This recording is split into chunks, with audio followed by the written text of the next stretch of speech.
नमस्कार, अब दुनिया के फटाफट बुलेटिन में आप सभी का स्वागत है और नजर डालेंगे आज के खास खबरों पर। पश्चिम बंगाल की मुख्यमंत्री ममता बनर्जी ने मंगलवार को प्रधानमंत्री नरेंद्र मोदी से माफी की मांग की। बनर्जी ने आरोप लगाया कि प्रधानमंत्री ने उपन्यासकार बंकिम चंद्र चट्टोपाध्याय को बंकिम दा कहकर उनका अपमान किया है। उन्होंने भाजपा पर हमला करते हुए कहा, अगर यह पार्टी बंगाल में सत्ता में आती है तो यह राज्य की संस्कृति, भाषा और विरासत को नष्ट कर देगी।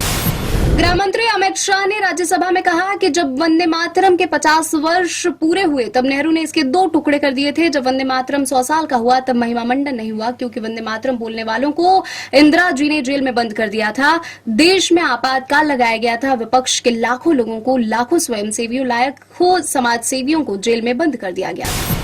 कांग्रेस अध्यक्ष और राज्यसभा में नेता प्रतिपक्ष मल्लिकार्जुन खड़गे ने कहा कि महात्मा गांधी जी ने जब 1921 में असहयोग आंदोलन छेड़ा तब लाखों कांग्रेस के कार्यकर्ता, स्वतंत्रता सेनानी, भारत माता की जय, महात्मा गांधी की जय का नारा लगाते हुए जेल जा रहे थे, जबकि उसी समय आरएसएस, बीजेपी के लोग अंग्रेजों की नौकरी कर रहे थे। आज आप हमें देशभक्ति सिखा रहे हैं। लोकसभा में राहुल गांधी ने फिर उठाया वोट चोरी का मुद्दा। चुनाव सुधार पर चर्चा के दौरान राहुल गांधी ने भाजपा और आरएसएस पर लगाया संवैधानिक संस्थाओं पर कब्जा करने का आरोप। राहुल के बयान के बाद लोकसभा में हुआ जोरदार हंगामा। डीजीसीए के अनुसार इंडिगो ने अपने शेड्यूल को अच्छे से चलाने की काबिलियत नहीं दिखाई है। इसे सभी सेक्टर में शेड्यूल 5% कम करने का निर्देश दिया गया है। इंडिगो को 10 दिसंबर को शाम 5 बजे तक बदला हुआ शेड्यूल जमा करना होगा। लोकसभा में बोले नागरिक उड्डयन मंत्री राम मोहन नायडू। मंगलवार को 8वें दिन भी ठप रही उड़ान सेवाएं। वोटर लिस्ट विवाद में दिल्ली के राजकोट ने एक याचिका पर सुनवाई करते हुए सोनिया गांधी को नोटिस जारी किया। याचिका में सोनिया पर 1983 में नागरिकता लेने से पहले 1980 में वोट डालने का आरोप। 6 जनवरी को होगी मामले की सुनवाई। सोनिया गांधी को कोर्ट के नोटिस पर कांग्रेस सांसद प्रियंका गांधी वाड्रा ने कहा, बिल्कुल झूठ है। उन्होंने वोट तब डाला जब वो नागरिक बनी। उनके पीछे क्यों पड़े हैं? बेचारी 80 साल की होने वाली हैं। पूरी उम्र उन्होंने देश की सेवा की है। इस उम्र में तो छोड़ देना चाहिए। लोकसभा में चुनाव सुधारों पर बहस में बोलते हुए कांग्रेस सांसद मनीष तिवारी ने कहा, यह दुर्भाग्यपूर्ण है कि यहां कई सदस्यों को भारत के चुनाव आयोग की निष्पक्षता पर सवाल उठाने पड़ रहे हैं। उन्होंने कहा, भारतीय चुनाव आयोग के पास एसआईआर कराने का कोई कानूनी औचित्य नहीं है। उन्होंने मतपत्र से वोटिंग की भी अपील की। लोकसभा में चुनाव सुधारों पर बहस में बोलते हुए समाजवादी पार्टी सांसद अखिलेश यादव ने कहा, अभी तक राज्य में चल रही एसआईआर प्रक्रिया के दौरान 10 बीएलओज की जान जा चुकी है। हम मांग करते हैं कि मृतक बीएलओज के परिवारों को 1 करोड़ रुपए की अनुग्रह राशि और मृतक के परिवार के एक सदस्य को सरकारी नौकरी दी जाए। प्रधानमंत्री नरेंद्र मोदी, कांग्रेस अध्यक्ष मल्लिकार्जुन खड़गे और कई नेताओं ने कांग्रेस संसदीय दल की प्रमुख सोनिया गांधी को जन्मदिन की बधाई दी। सोनिया गांधी मंगलवार को 79 वर्ष की हो गई। दिल्ली की एक अदालत ने स्वयंभू बाबा चैतन्यानंद सरस्वती को कथित तौर पर फर्जी राजनयिक नंबर प्लेट के इस्तेमाल करने से जुड़े मामले में मंगलवार को 14 दिन की न्यायिक हिरासत में भेज दिया। चैतन्यानंद को पुलिस हिरासत की अवधि समाप्त होने पर न्यायिक मजिस्ट्रेट के समक्ष पेश किया गया था।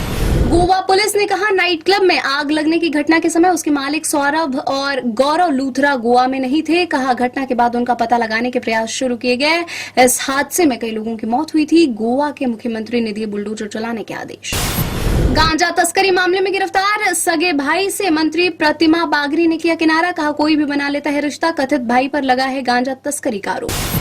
सीबीआई ने उद्योगपति अनिल अंबानी के बेटे जय अनमोल और रिलायंस होम फाइनेंस लिमिटेड के खिलाफ यूनियन बैंक ऑफ इंडिया में कथित धोखाधड़ी का मामला दर्ज किया है। अधिकारियों ने बताया, इससे बैंक को 228 करोड़ रुपए का नुकसान हुआ। पाकिस्तान के सिंध प्रांत में एक हिंदू महिला और उसकी नाबालिग बेटी को अज्ञात बंदूकधारियों ने अगवा कर लिया। अधिकारियों ने बताया, यह घटना शनिवार को कराची के शेरशाह अस्यद सिंधी मोहल्ले में घटी। महिला को 3 हथियारबंद व्यक्तियों ने घर से बाहर निकलते ही जबरन एक सफेद कार में बिठा लिया।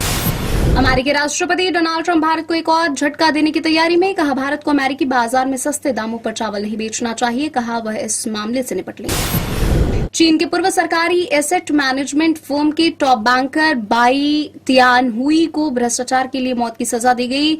तियानहुई ने 2014 से 2018 के बीच $156 मिलियन से अधिक की घूस ली थी, जो लगभग 1402 करोड़ रुपए है। शेयर बाजार में गिरावट जारी। सेंसेक्स 436 अंक गिरकर 84,666 अंक पर हुआ बंद। निफ्टी भी 121 अंक फिसलकर 25,840 अंक पर हुआ बंद। इस शुक्रवार यानी 12 दिसंबर को कपिल शर्मा की मूवी किस किस को प्यार करूं 2 और सिहरन रिलीज हो रही है। इसके अलावा all time blockbuster movie Sholay को भी नए क्लाइमेक्स के साथ 4K प्रिंट में फिर से रिलीज किया जा रहा है। रणवीर सिंह की फिल्म धुरंधर ने बॉक्स ऑफिस पर धूम मचा दी है। फिल्म ने 4 दिनों में 130.80 करोड़ रुपए का कलेक्शन किया है और सभी जगह इसे दर्शक मिल रहे हैं।